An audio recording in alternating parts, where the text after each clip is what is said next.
Last week we talked about games from the 2000s that still hold up graphically, but there were too many to fit on one list. So today in gameranx, here's 10 games from the 2000s that graphically still hold up, part 2. Starting off at number 10, Chronicles of Riddick: Escape from Butcher Bay. I always thought that Pitch Black and the other Riddick movies were super okay, and I'm still surprised with how good Butcher Bay is. At its core, it's a stealth game, a very good stealth game, and if there's one thing that's essential to any stealth game, it's the darkness, and Butcher Bay gets that perfect. It gets lighting in general right. It does a great job at really selling the dark, dingy setting of the game. Its use of normal mapping helps a lot here too, giving everything that texture and shine to it. The character models look okay to decent, but the environments here really look great. They're kind of boring to look at and don't differ too much from area to area, but the normal mapping mixed with the light just make them look very nice to look at. At number 9, this is a weird one, but we thought it was fun and wanted to include it on the list. Conker Live and Reloaded, which is a remaster, remake, whatever, of Conker's Bad Fur Day on N64. Now this was released on Xbox, and I think for an Xbox game, it's pretty impressive, especially Conker himself. I think he looks great. Seeing that the camera is behind him, you spend a lot of time looking at his tail, and the more I played, the more I realized how good his tail actually looked. It looks like a real-life squirrel tail. It's bushy and soft, and you can make out a lot of the individual hairs. I don't know, it might be a weird thing to be hyped about, but it looks good. Everything else looks pretty good as well. All of the worlds are colorful and bright, and it looks like a modern version of N64 games like Banjo-Kazooie. It's definitely a weird one on this list, but I think it's definitely worth the mention. And at number 8, when Ubisoft announced that they were following up the very, very popular and well-received Sands of Time trilogy with a completely different take on Prince of Persia, there was a ton of skepticism. When the 2008 reimagining finally came out, it was unlike anything seen in the Prince of Persia franchise before, as far as visuals go. While the previous games went for a slightly stylized but more or less realistic style, the 2008 Prince of Persia went with a highly stylized, artistic take on the series, running on a modified version of the engine that ran Assassin's Creed the year before. The whole thing felt like they were going for a sort of watercolor style for the characters and worlds, and it stood out as fresh and unique in 2008, and honestly it still holds up in a big way even today. Running through the game's 4 worlds, all of which have a different vibe and style, all done in that beautiful watercolor look, it's interesting to see how they all manage to feel different but still staying true in a weird way to the lineage of Prince of Persia. It just looks fantastic in motion as well, as you're just running through environments, running on rock faces above a bottomless void as the prince scrapes across the rocks, chipping pieces off of it and leaving dust clouds as he leaps off and catches pillars and the like. The more set-piecey traversal also feature a cinematic camera that follows the prince as he flies through the environment, bouncing from contact to contact point, and it just looks phenomenal. It's a really cool and interesting departure from the standard Prince of Persia experience, and if you haven't experienced it, you probably should. Moving on to number 7, Black was a game that straight up used its graphics and environmental interactions as its big selling point in its marketing campaigns. The game was big on destructible cover and stuff like that. It's very much one of those games where you keep seeing groups of dudes standing next to explosive barrels, and the game desperately wants you to keep shooting those barrels so they can show off their destruction and physics tech that they worked so hard on. And to the game's credit, every time you blow up a bunch of dudes, it continues to look very, very cool. There's more to it than just blowing things up though. There are little details where pretty much every time you fire a bullet, it causes some sort of effect on the environment, such as leaving holes on walls, kicking up dust, chipping away at concrete walls, shattering windows, stuff like that. And all just comes together to look so damn cool. The game came out in 2006, and Criterion Games threw pretty much every effect they had at their disposal at it. The game included volumetric lighting, depth of field effects, bloom lighting, things like that. And while they're obviously not as well done or intricate as they are in current gen games and are hacked in or faked in a lot of cases, the result still looks great, especially considering the game is 14 years old.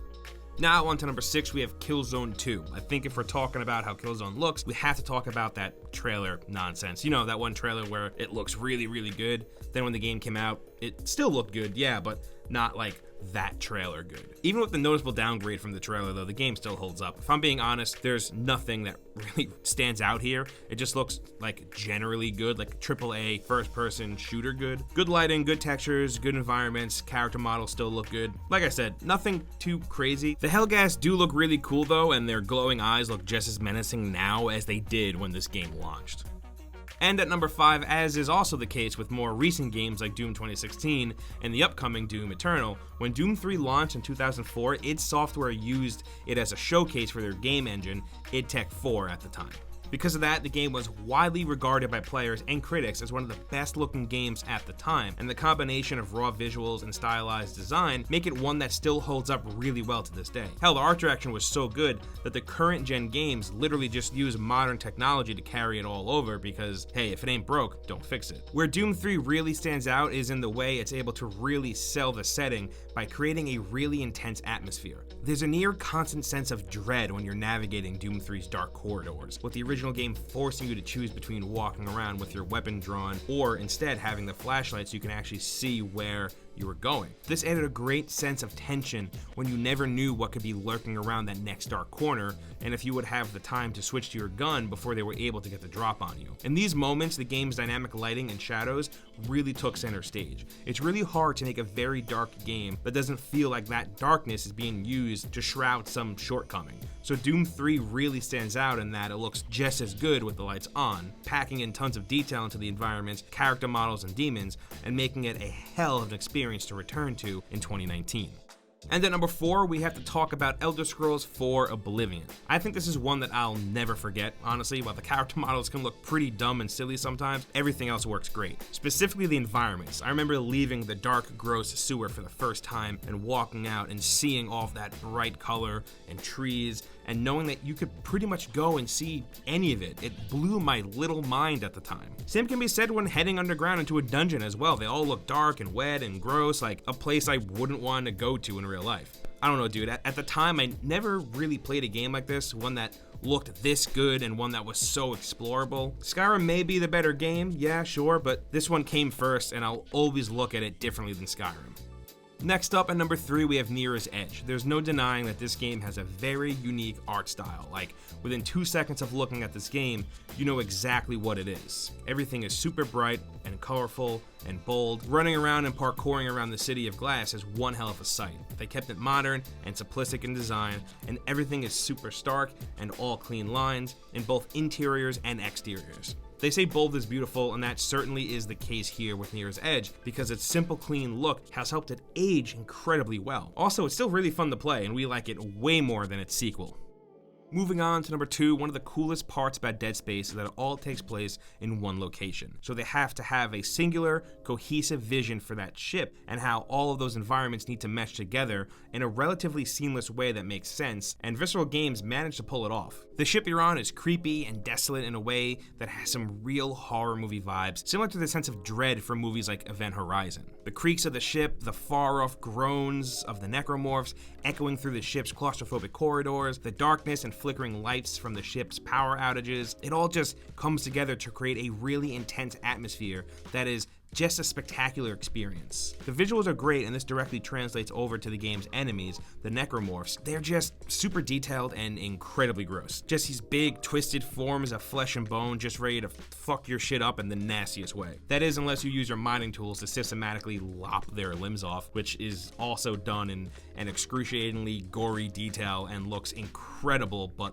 like, it's pretty gross. The environments are equally detailed and gross, taking place on a derelict ship where unspeakable horrors have taken place before your arrival, and the design and detail employed also serve to give you quite a bit of environmental storytelling as you traverse this labyrinth that is the ship, shooting and stomping out necromorphs, and you're fully immersed in the game by there being no HUD. So you're going to be right there in it from the beginning to end, and it's really something else. Sure, the sequels try to go in different directions, but despite being the oldest, the original Dead Space still holds up way better than you'd expect, and it's still just as spooky. Finally, at number 1, The Legend of Zelda Wind Waker is one of those games that just stands the test of time because of the incredibly bold, stylistic choices made. Serving as a brief detour from the attempts to go with increasingly realistic art direction for the mainline Legend of Zelda games, Wind Waker had a bright, cartoony, in-your-face, cel-shaded art style that was really unlike anything else most people had seen or come to expect from video games at the time. The bright, low-poly art direction had the added effect of forcing the developers to add a lot with what little they had as far as character design and interaction was concerned. So the characters would express their faces and body language a lot more than in previous games, and it stood out more due to the low poly nature of things and the focus being on the characters you interacted with. This is especially evident in Windwaker's iteration of Link, who manages to be one of Nintendo's most expressive characters, despite never actually saying anything. Pair that with a large, sprawling, open ocean for you to explore, littered with islands and fortresses and dungeons to explore. And they all have their own interesting pieces of level design and artistic flair, and you've really got something special. You can even feel its influence today with 2017's Breath of the Wild. Now granted, Breath of the Wild doesn't go as far in that stylistic direction, but still implements it in a way that's subtle, but still leaves it stylish enough to future-proof it and make it age better than even some other games that launch alongside it. The game was remastered with HD visuals for the Wii U in 2013, and it looks great, but there's still something about that original GameCube release that holds a special place in our hearts. And those are 10 games from the 2000s that graphically still hold up, part 2, but we want to hear from you, so meet us down in the comments and let us know what you think. What other games do you think belong on this list? Let us know. As you already know, hitting that like button really helps us out, and if you're new here, subscribing is a good idea because we put out videos like this every single day. As always, thank you for stopping by to hang out with us. We really appreciate it, and we'll see you next time right here on gameranx.